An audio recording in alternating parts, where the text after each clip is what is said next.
It's Tuesday. It's 2 o'clock. It's Art Club. Woo! Hope you all had a lovely Easter and everyone got a massive chocolate egg as big as their own head. I did. It was awesome. Just a reminder that this is not a live video, it's pre-recorded, so you can press pause at any time if you need to go and get some stuff, or scratch your bum, or pick your nose. If you do any of that, wash your hands afterwards. So as per usual, this is for all ages and abilities, and although I'm about to give you a recommended material list, you can just grab a pen and paper and go for it. But my recommended materials for this week's art club are different kinds of paper, so raid the recycle bin if you need to. If you're a kid doing this, please ask permission. Don't go like ripping up your mum or dad's newspaper or something. So I've got a bit of old newspaper, I've got a bit of brown paper, scrappier the better. I've got a lined notebook I'm going to use, and I've got an old receipt. What was I buying? Chocolate. No shock there. Oh, and Doritos. As well as our different kinds of scraps of paper, I have got a variety of things to draw with, all in black. It'll look cooler, I promise. If you've just got a black biro or a pencil, that's fine. I've got a Sharpie, I've got a chunky marker pen, I've got felt tip pen, I've got biro. What else did I have? Something, a bit more sort of arty-farty, but I've got some charcoal there as well. The next thing you need to choose, and again, if your kid's doing this, please ask permission on what you can use and what you can't. We don't want anything sharp. And you are going to have a look in the kitchen or maybe the shed or somewhere like that with a responsible adult. And you're going to choose some mechanical kind of objects. Just 2 or 3 is fine. I've gone for bottle opener. Just been seeing a bit of use. I've gone for a pizza cutter. That's sharp, but I'm a responsible adult. And I've gone for a spaghetti portioner measurer, which I don't think I've ever used in my life. But check it out. It'd be fun to draw around actually. I've also got a big screw. As you may have guessed, we are going to have a go at drawing the objects that we've chosen with our materials on the different scraps of paper. This is technically still life drawing. The kids will be fine with that. Some of the adults might be going a bit, that sounds scary, but worry not, because as per with this art club, it won't stay as a finished piece. We're going to be doing things to them afterwards. I really don't want you to worry about drawing these. It's more important that you have a go. And I'm going to suggest 2 or 3 different ways that you can do it. Take a minute to watch me do the next couple of demos and then press pause and have a go yourself. For the first item you choose to draw, and I've chosen my bottle opener on my lined paper, and I've grabbed the chunky marker. The challenge is, do not lift your pen from the paper when drawing. In posh arty terms, you would do this if you went to art school or something, and some of you I'm sure will know this is a continuous line drawing, and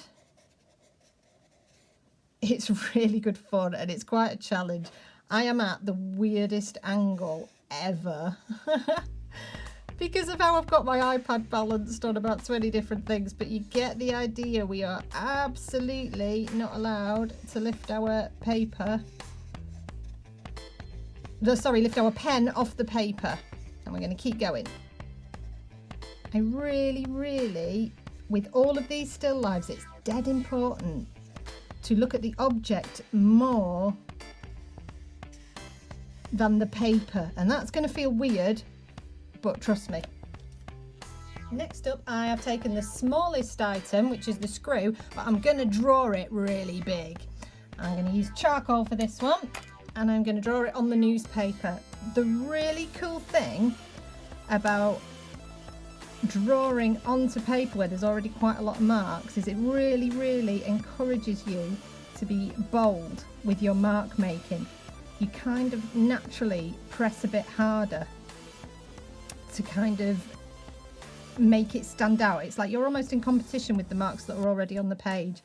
And that's actually a really good lesson in terms of drawing and mark making and helping with your lights and darks and all of that shizzle. It's quite good fun to draw the small objects big and the big objects small. So I've just found a piece of paper with squiggles on it from last week's art club, so that's fun. I'm going to use that. And I would like you, for one of the objects, to use the hand you don't normally draw with. So I'm a right-hander, so I'm going to try and draw my pizza cutter with the left hand. Hilarious. Quite freeing because we know it's not going to look great. Oh my gosh, look at the state. How funny. Don't worry about any extra lines and squiggles. It's all good.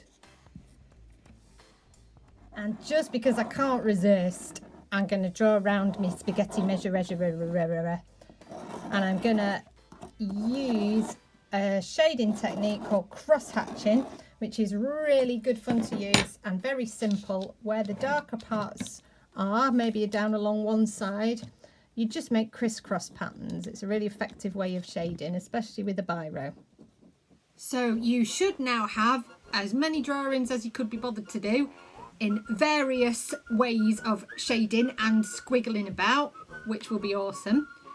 Top tip, by the way, if you've used a normal black felt tip pen for any of your drawings, try getting a paintbrush, dipping it in a little bit of water and just making the edges bleed and like try and shade it a little bit just with water and a brush. It will look really cool. Now because it's me, Minty B's art club, it ain't gonna stay like that, is it? Of course it's not. We're gonna rip them up. Woo!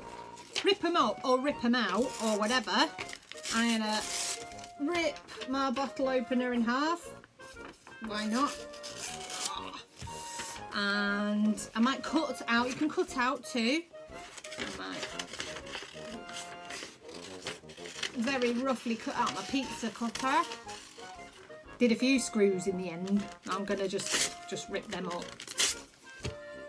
So fun. If there's more than one person doing this activity in your house, brilliant. Get all your little ripped up bits and bobs and plonk them all in a big pile. And now you're going to get yourselves a nice background sheet of paper.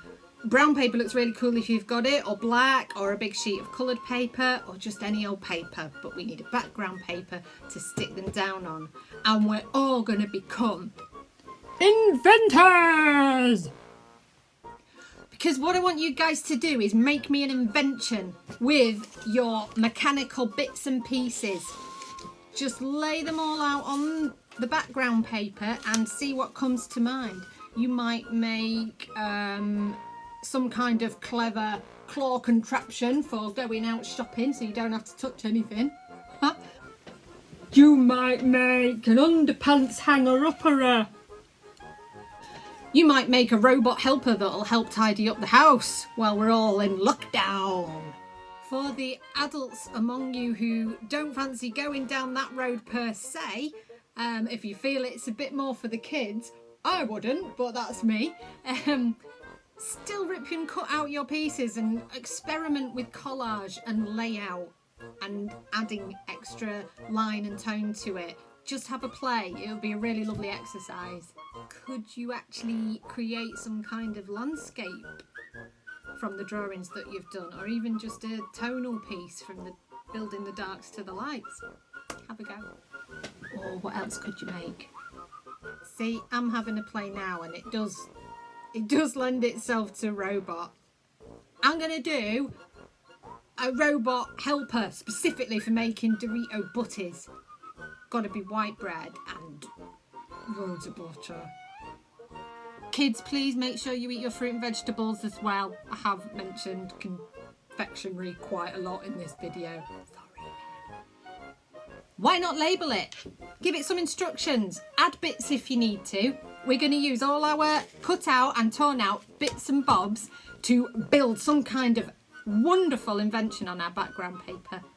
And I want you to let me know the results. Can't wait to see them. Thanks for watching. Gotta go now. I think I'll get the lift out of here this week. Beep, boop, beep, boop, beep. See you next week.